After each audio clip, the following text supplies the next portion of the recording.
इतिहास अध्याय 7, जिसमें धर्म सुधार और प्रबोधन, जो सन 1300 से 1800। इसके पहले वीडियो में हमने भारत की जो धार्मिक विविधता के बारे में समझे थे, किस तरीके से कार्य किया जाता है, एवं यूरोप की कैथोलिक चर्च के बारे में। आइए आगे देखेंगे इससे संबंधित कैथोलिक चर्च में किस तरीके से परिवर्तन हुआ एवं प्रबोधन का अर्थ क्या होता है। 7.1.3, जिसमें यूरोप में कैथोलिक चर्च और धार्मिक सुधार, जिसमें किस तरीके से धार्मिक सुधार किया गया था। जैसा कि पहले वीडियो में भी ईसाई धर्म के बारे में चर्चा किए थे। जो ईसाई धर्म की शुरुआत थी वह पश्चिमी एशियाई और फिलिस्तीनी प्रदेश से हुई थी।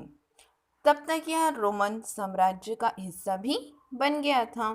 तो ऐसा माना जाता है कि रोमन साम्राज्य जो है वह विस्तृत रूप से फैला हुआ है और लगभग सारे लोग इनको मान भी चुके थे, जो चौथी सदी की ईसाई धर्म को केंद्रित कर रहे थे।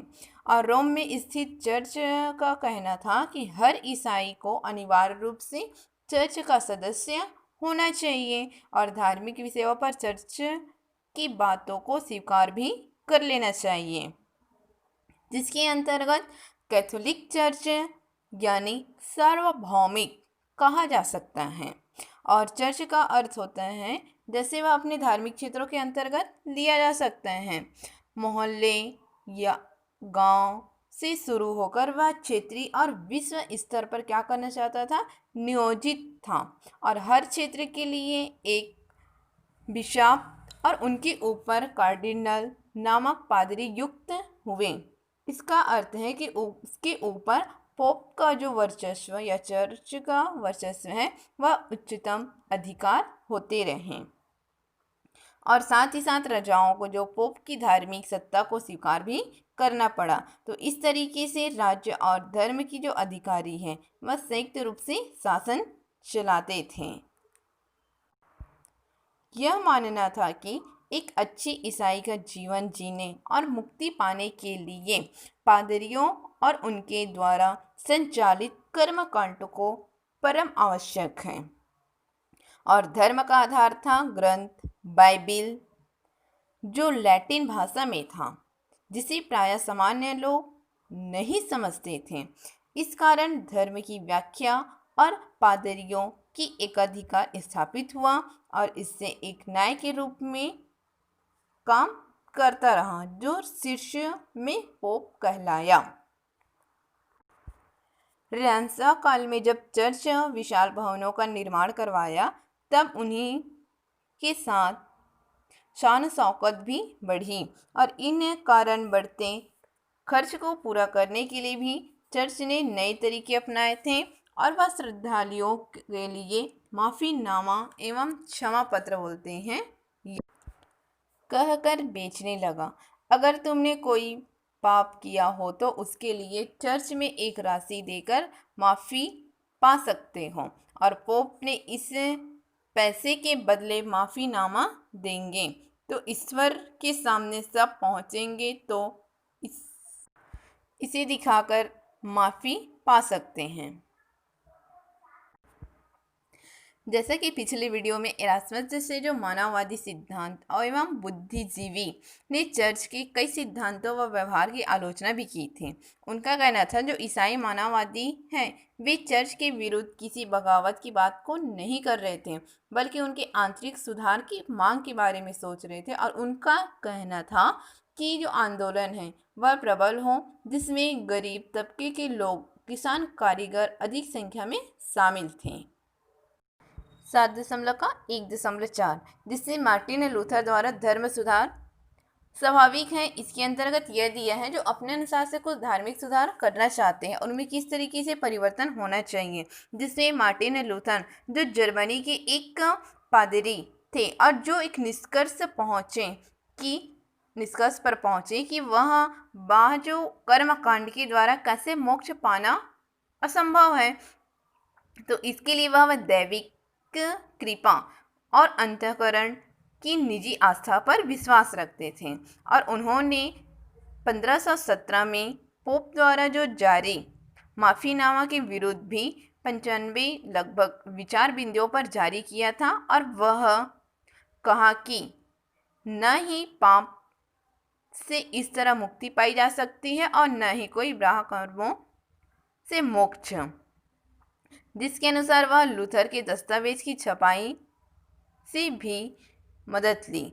और उनका कहना था कि जो जनसाधारण से लेकर शासकों ने भी जो उनका समर्थन किया और उन्होंने पोप में सन 1520 में लूथर को धर्म से बाहर कर दिया और उन्हें अधार्मिक जो है करार दिया। उनका कहना था कि 13 पुस्तकें प्रकाशित करें और उनके विचारों में जन सामान्य के बीच फैलाएं और साथ ही साथ बाद में इस विचार में प्रोटेस्टेंट संप्रदाय के रूप में लिखा, जो लूथर के पक्ष में जन समर्थन भी देखने को मिला था। जो छोटी रियासतें रहती हैं वे अपने कैथोलिक सम्राट पर दबाव डाला और वह सन 1555 में प्रजा को अपना धर्म प्रोटेस्ट या कैथोलिक चुनने का अधिकार दिया था, जिसमें लूथर, कैल्विन, जिंग्स आदि विचारों ने भी प्रेरित किया था। लेकिन साथ ही साथ हालांकि प्रोटेस्टेंट जो अनेक धाराएं सम्मिलित थीं, फिर भी उनमें कुछ समानताएं पहचान नहीं किया गया। पहला तो ये कि वे मानते थे कि मोक्ष में किसी बाह्य कर्मकांडों या ईश्वरीय कृपा जो है आंतरिक विश्वास से प्राप्त हो सकता है। इसका यह मतलब है कि मनुष्य को अपने पादरी या उनके द्वारा जो कर्मकांड है उसकी जरूरत नहीं है। वे यहाँ तक मानते हैं कि हर ईसाई खुदा एक पादरी बनकर ईश्वर से संपर्क कर सकता है, जिससे वह पादरी वर्ग में जो पर निर्भर हैं और हर ईसाई को खुद बाइबिल का अध्ययन करके अपनी निजी व्याख्या करनी चाहिए। इससे संभव जो बनाने के लिए भी उन्होंने बाइबिल का प्रादेशिक भाषाओं का अनुवाद किया एवं छापाखाना की मदद से जन जन तक पहुंचाया था बाइबिल को।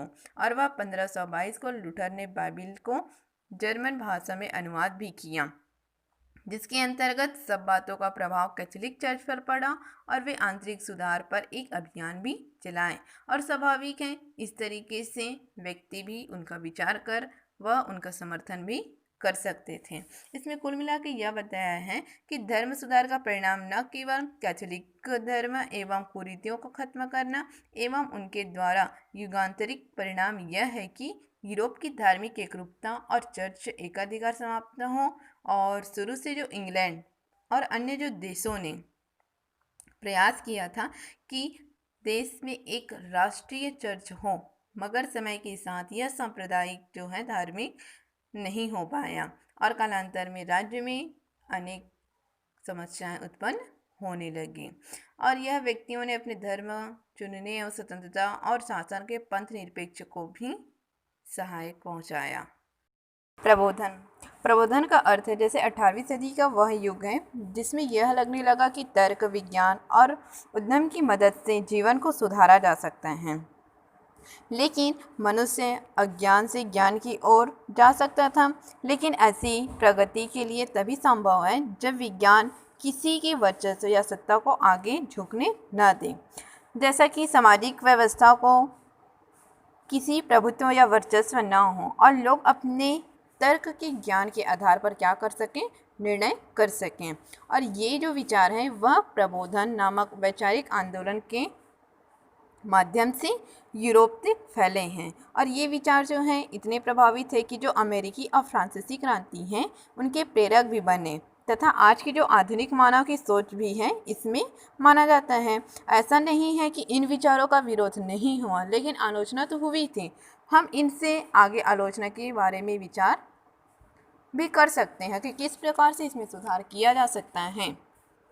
लेकिन आगे देखते हैं तो प्रबोधन के जो विचारों में विकसित करने की जो मुख्य भूमिका थी वह फ्रांस और विचारकों की थी और उनका यह कहना था कि उनमें कुछ बदलाव होने चाहिए जिसमें जन्म से लेकर उनकी जीवन से संबंधित होनी चाहिए। जैसे जर्मनी में प्रबोधन के मुख्य दार्शनिक इमानुवेल कांट ने जन्म सन 1724 और मृत्यु उनकी है 1804। इन विचारकों को फैलाने का श्रेय था जो फ्रेंच भाषा एम दीदरे द्वारा संपादित किया, और वह संकलित विषय विश्वकोश को क्या किया था, माना, और उन्होंने विचारों को सरल भाषा में प्रस्तुत करने का भी प्रयास किया था। इसका मुख्य उद्देश्य था कि प्रबोधन के विचारों को आगे बढ़ाना। विकास की अवधारणा, इसमें यह बताया गया है जैसे प्रबोधन जो है, चिंतकों का यह मानना था कि समय के साथ जो दुनिया में क्या है बहुत कुछ बदलाव हुआ, लेकिन वर्तमान में भूतकाल से कहीं भी अधिक बेहतर बनाना चाहते थे। मनुष्य विज्ञान सूझबूझ के सहारे से आने वाले समय में तरक्की करना चाहते हैं।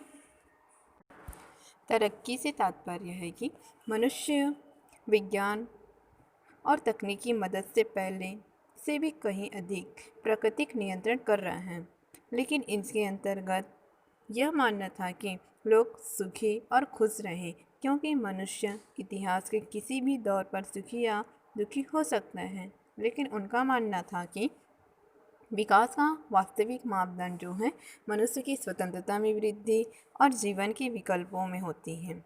आधुनिक काल को उन्नत इसलिए कहा जाता है क्योंकि मनुष्य पहले से भी अधिक स्वतंत्र और अपने विभिन्न जीवन शैलियों के चुनाव कर सकते हैं। तर्क या बुद्धि का युग, जैसा कि प्रबोधन के विचारकों का मानना था कि इस युग में तार्किक चिंतन धीरे धीरे मनुष्य के निर्णयों को निर्धारित करते हैं, न कि अंधविश्वास, धर्म या किसी कुलीन व्यक्ति का कहना।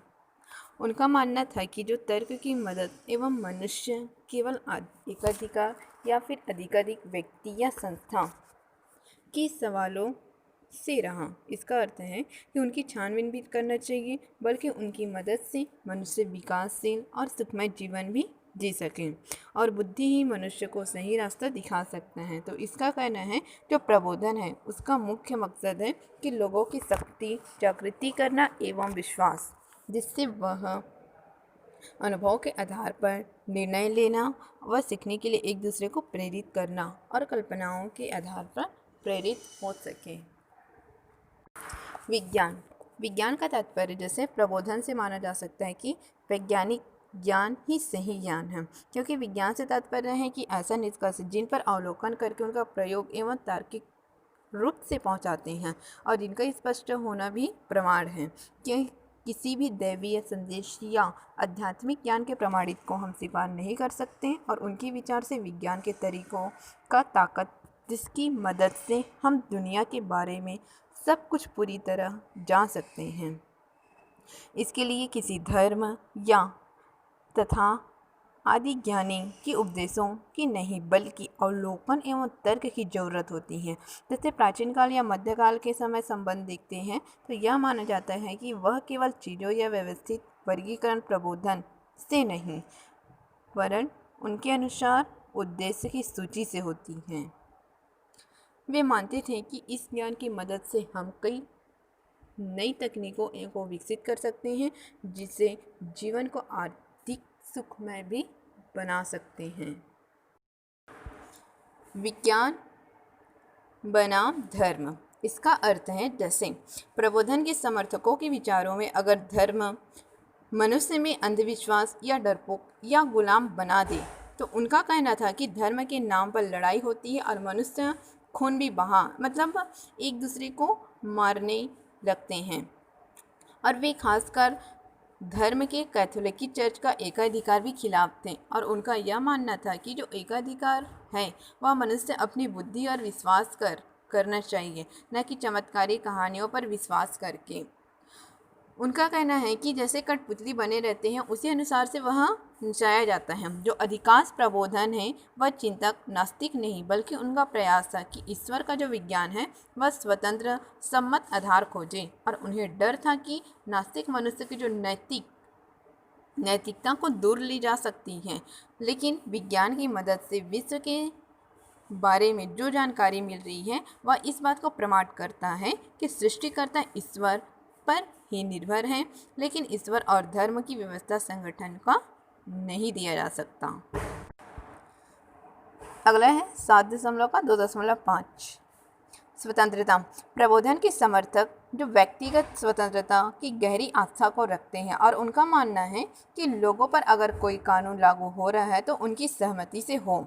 इस कारण हर तरह की जो गुलामी या गैर लोकतांत्रिक है इसकी व्यवस्था को रोका जा सके, और वह उनके प्रभाव में इन शासकों ने अपने राज्यों को सुधार लाने का प्रयास भी किया। 7.2.6 प्रबोधन की आलोचना। इसमें यह बताया गया है कि जिस समय प्रबोधन आंदोलन और अपने चरम पर था उसी समय यूरोप के औद्योगिकीकरण के कारण प्रकृति का भी प्रदूषण, दोहन और मजदूरों का शोषण हो रहा था, और राजनीतिक क्रांति के कारण जो पुरानी जीवन पद्धति नष्ट हो रही थी। उसी समय अमेरिका, ऑस्ट्रेलिया, भारत आदि देशों की जनजातियों का भी सादगी, भाईचारे जीवन को देखने में मिला था। इसका अर्थ यह है कि जो औद्योगिकी आदि से त्रस्त और आधुनिक युग की आलोचना करने वाले उनके साथ विज्ञान बुद्धिवाद का भी विरोध करने लगे, जिसमें रोमांटिसिस्ट आंदोलन के दार्शनिक रूसो और कवि के लॉर्ड बायरन का कलाकार प्रमुख थे। वे आधुनिक औद्योगिकी की जगह एक कल्पित ग्रामीण जीवन की प्रकृति को दिखाया, और उनका यह कहना था कि जहां प्रबोधन ने दुनिया को समझने के लिए विज्ञान शक्ति की सहायता ली, उसी के आधार पर यह समझा जा सकता है कि रोमानियों ने प्रबोधन के विकल्पों को भारतीय, चीनी, जापानी और संस्कृति और साहित्य का सहारा लेकर उनका अध्ययन करें, और इनके फलस्वरूप जैसे कालिदास जैसे संस्कृत कवियों की कृति और यूरोपीय भाषाओं में क्या हुआ था, अनुवाद किया था। वैसे ही कालिदास के नाटक शाकुंतलम ने रोमानी साहित्यकारों को बहुत प्रेरित किया, और रोमानी कलाकारों ने रेनेसां से जो शुरू हुए और यथार्थवादी को त्याग दिया। इससे स्पष्ट होता है कि जो आकृतिकों की जगह से जो धन लेपन या तूफानी वातावरण जो आदि है उस पर जोर दिया जा सके, और उनका कहना है कि उनके द्वारा जो दर्शाए गए हैं उन्हें लोग भयभीत ना होकर उनके बारे में प्रमाणित कर उनका उपयोग करना चाहिए।